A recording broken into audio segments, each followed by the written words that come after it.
Hi friends, welcome back to Masters of Chemistry. So today in this particular video session we are going to discuss about the nuclear fission and nuclear fusion. So what is meant by these two processes? What are the importance of the nuclear fission and nuclear fusion in various industry? So that we are going to study in this video. If you like this video, please subscribe my channel and press the bell icon for further notification. So first one is the nuclear fission. So nuclear fission is one kind of process in which the heavy nucleus is split into two lighter nuclei, and in the meantime large amount of energy is released from this process. So this is called as nuclear fission. So nuclear fission is the process of splitting of a nucleus, they also called as heavy nucleus, into nearly two equal parts with the release of large amount of energy. So this we call as nuclear fission.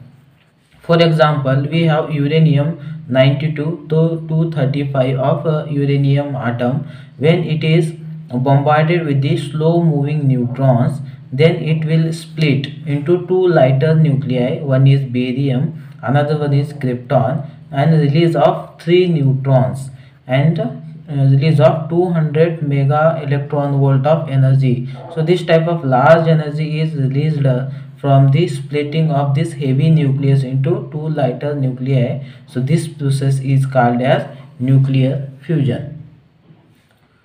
So previously in for nuclear fusion the uranium is are largely used, but nowadays for nuclear fusion reaction thorium, plutonium also used in the nuclear fusion reaction. Another one is the thorium, that is 232, and uranium 238 are also known as fertile material. So fertile materials means they are able to produce the nuclear fission reaction because of the fact that they can easily convert it into the nuclear fuels. That's why they called as fertile material. Now those nuclear reaction by which free fertile material are converted into feasible material are called as breeding reaction. So the reaction in which the fertile material is converted into the fissionable material. Fissionable material means material which can able to produce the nuclear reaction. So that is called as fissionable material. So such type of nuclear reaction we called as breeding reaction. So nuclear breeder is the instrument used for this particular reaction that we are going to study in my next videos. So these reaction are neutron capture process which are followed by the beta decay. So already we discussed what is meant by the beta decay. So this reaction can be carried out by beta decay reaction. So this is the beta decay reaction. Suppose we have uranium 92 to 38. When it is bombarded with the slow moving neutron, then the formation of uranium 92 to 39, that means one electron is released. Then again beta decay process is happen with this, then the formation of neptunium 93 to 39. Again beta process takes place, decay process takes place, then the formation of plutonium 94 to 39, and in the meanwhile a large amount of energy is released during this nuclear fission because of the loss of mass, and this follows the Einstein's mass energy relation, which is given as E is equals to mc square. That means when the nuclear fission is takes place, the large amount of mass is lost, and due to this the energy is released from the nucleus. Now following some of the fact about the nuclear fusion of uranium has been noticed, so that we are going to discuss here. So uranium 92 to 38 generally splits when bombarded by the slow or fast moving neutron, where 92 to 35 tend to absorb only slow neutron. So its substituent formation of neptunium and plutonium will be takes place. In all cases the neutron were emitted. So in nuclear fission reaction only the neutron is emitted, and in all cases very large amount of energy will be released, and fission fragments all are radioactive, which then decay to stable nucleus by emission of the beta particle. Whenever the nuclear fission reaction takes place, there is release of beta particle will be takes place. After release of this beta particle, the nuclear that is atom become a stable atom after release of this beta decay or beta particle. Next one is what is meant by the nuclear fission energy. So the tremendous amount of energy is released during the nuclear fusion. So we know that whenever the nuclear fission reaction takes place, the large amount of energy is released. So that energy we called as fission energy, and the reason for this is loss of mass. So due to loss of the mass during the nuclear fission, the large amount of energy is released from this nucleus, and the energy released during a fission event can be calculated exact mass difference between the reactant and product. So this fission energy can be calculated by with the difference between the exact mass of the reactant and the mass of the product. Here we have one kind of nuclear reaction, uranium-92 235. When it is bombarded with the slow moving neutron, then the formation of barium and krypton with the release of 3 neutrons. So here we have reactant is uranium and the product is barium-92. Let's calculate the nuclear fission energy.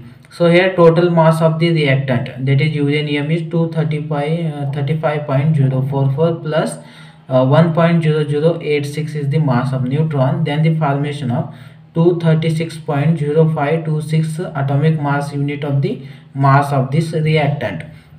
Next, the total mass of the product. So the barium, the atomic mass of barium is 140.908 plus 91.905 is the total mass of neutron, that is krypton, and the plus total mass of 3 neutron is 3.0258. Then the uh, total mass of the product we will get is 235.8338. So therefore the mass defect can be calculated at total mass of reactant minus total mass of product, which will be get 0.02138 AMU, atomic mass unit. So this type we can calculate the total mass of the or fission energy of any kind of nuclear fission reaction. Now to convert from the that is mass from atomic mass unit to the milli electron volt, so we can here 1 atomic mass unit is equal to 931 of milli electron volt. So the energy release can be calculated as 0.2138 is our energy release into 931, then we get the 199.04 milli electron or volt of energy is released during the nuclear fission reaction. Now next we are going to discuss about the nuclear fission reaction.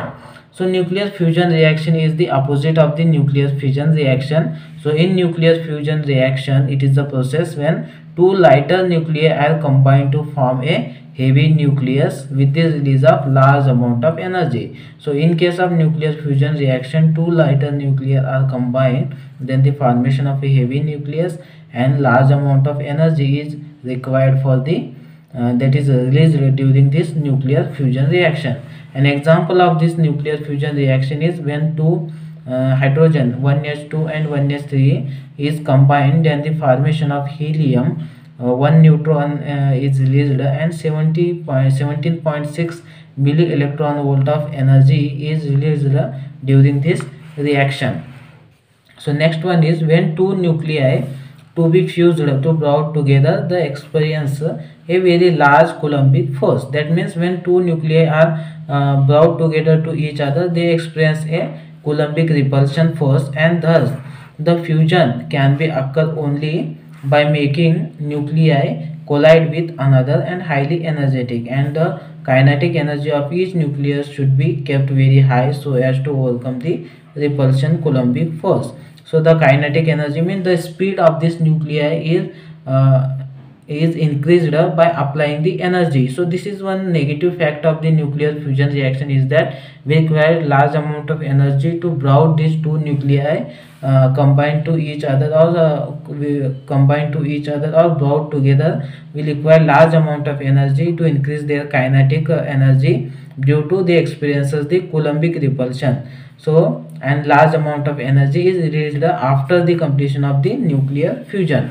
Another one example of nuclear fusion are when 1s2 and 1s2 is combined, then the formation of two helium that is 2 helium 3 plus 1 neutron is released, and energy is released during this reaction. This is another one example of the nuclear fusion reaction. So this is about the nuclear fission and nuclear fusion. So in the next video we are going to start the some of the detection and measurement of radioactivity. So there are 3 to 4 type of instrument are there for the detection of radioactivity of any material. So one by one we are going to discuss in the next videos.